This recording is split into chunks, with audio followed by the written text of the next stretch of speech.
cars. Terry Labonte continues to pass cars on the high side. But every now and then he gets up too high, gets in the loose stuff, can't hold it. Jeff Gordon out in front. Now remember, he started back in 15th position, and it is very rare at Bristol that a driver who starts out of the top 10 ends up in victory lane. Gordon trying to do just that today. Gordon, Andretti, and there's the gap back to third place, Steve Park. That caution that time really saved a bunch of guys, kept them in this race, kept them going a lap down. But the way Gordon's running, of course, he's being pushed pretty good by John Andretti, so he can't just sit out there and cruise. He's got to keep the pace up.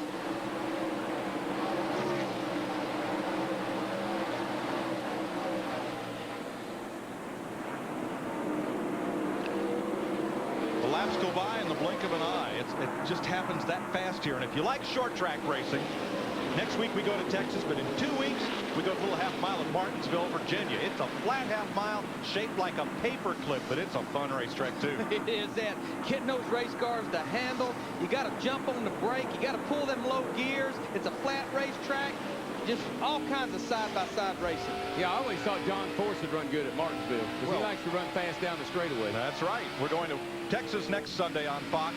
Martinsville, Virginia in 2 weeks. Tickets available at Martinsville, by the way. And then to Talladega, the fastest speedway on earth, April 22nd. We go from the slowest at Martinsville to the fastest at Talladega. Why not? All right, folks, let's give you a little dose of pure American horsepower, about 750 per car, as we let you crank it up a bit here. 10 car just went, I mean, he didn't hit the wall, but I think he's got a flat tire. He's trying to get down into, he's trying to get it down in the pits. I think he's got a flat tire. These guys have dropped that air pressure way down in that right front tire, trying to make these cars turn. Had a couple of failures. There's your flat tire. They got the sidewall on that tire. Baby's out there. It's flat. He bumped into Kevin LePage 3 laps ago, and that may have cut it down. So here's the change. I'm sure they're just going to change right side tires. Hadn't been that long since they changed the left side, so he's off and away. But he's going to go from the lead lap to about 2 laps down. I'll show you what happened down in turn 1 to Benson. Up on the outside, gets a run. Ooh, you know what it is? Look at that knife sticking out on the back of that Ford car. See, he had some sheet metal damage, and he got up against it, and he probably cut that tire down. Now watch this. He goes in the corner, and he says, whoa. Man, I don't believe he hit the wall. I believe he stayed off of it. And that's what will happen when the right front tire goes down. You'll go in the corner, and you just won't turn. It'll just go straight. That's what we saw happen to Jeff Burton. There's car was a bit luckier. To LePage's car. Benson had his best career finish here in last year's race, finishing second. Well, let's try this again, folks. Crank the volume up and get a listen to some pure, raw NASCAR power, short track style.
Darrell, it's hard to show the steepness of this banking here. How hard would you have to shove somebody to simulate the G-loading in the corners here? Oh, it just slams you down. When you hit the turn here, it's trying to drive you through the floorboard of the car. It is such a... It's like having a couple of 100 pounds of extra weight on your shoulders pushing down on you.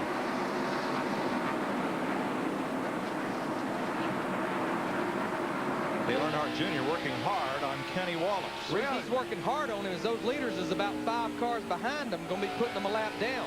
See, what happened was the 8 car let the 27 go. He got by him. Then they started hollering that the leaders were coming.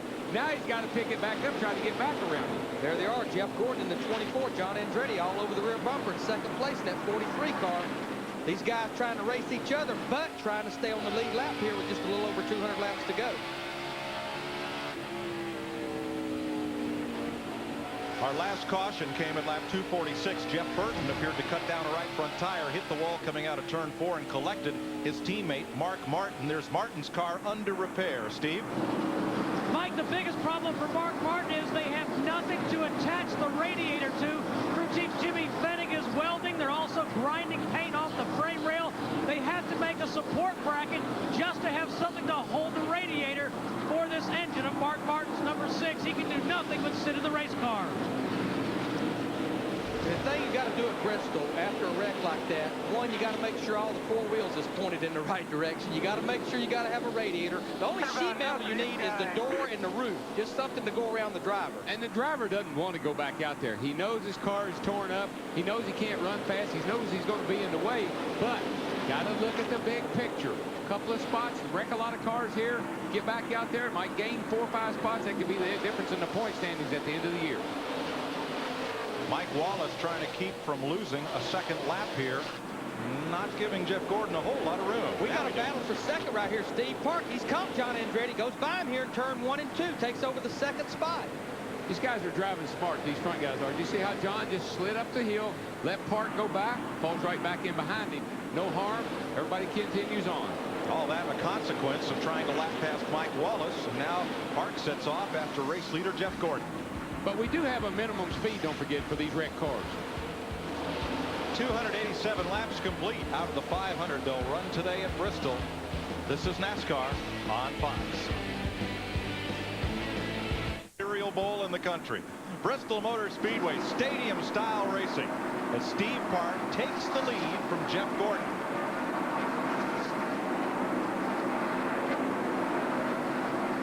Give you an update on our Koch family of drivers. Park now in first. John Andretti up to third. Ricky Ruddale, Jarrett Bobby Labonte. And on back through Kyle Petty, whose car is behind the wall. For more on our new race leader, here's Dick. Steve Park's setup is for long runs. Last night in happy hour, they ran 137 laps on 1 set of tires and saw just 0.4 of a second drop off. And we saw this last week at Darlington too. The longer that number 1 car ran, the better it ran in comparison with everybody else. But what we saw at Darlington last week was that when they fired 4 new tires on it at the very end of the race, Dale Jarrett's car was faster, and they are well aware of that. So they know they're good on long runs, and the hope is that if this comes down to a 5, 10, 15 lap shootout, they can make it good for a short run too. Mike? Boy, since the middle of that season, that's been one of 2 contenders, Sterling Marlin the other, for most improved team. And Darrell, I want to try to explain this to the fans out there. Long runs, short runs. What do they mean? You know, how do you have a difference there? It could be that Steve Park and them are running maybe a little lower air pressure in the tires. It takes a little longer for the tires to go in. Another thing sometimes that makes a car good on a long run is a higher gear ratio. It don't buzz those rear tires late in the run. But you've seen that. I know for a lot of time you'd have a car be good for short runs, a car be good for long runs. Well, I believe when you got a car that's good on the long run, the tire guy can make the difference. You know it's good on the long run. Can you do something for me if we get one of those late cautions, like add a little extra air to my tires?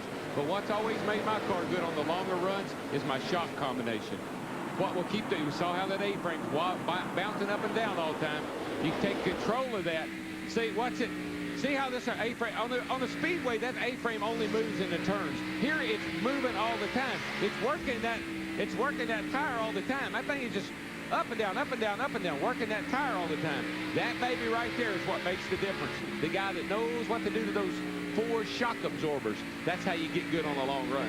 And one of the key things about a shock absorber, we pressurize them with gas pressure. A lot of times they'll run low gas pressure in the shocks as well because the shock gets so much movement or velocity here, it builds a lot of gas pressure like a tire builds air pressure. Everything is heat management. Tires, shocks, everything.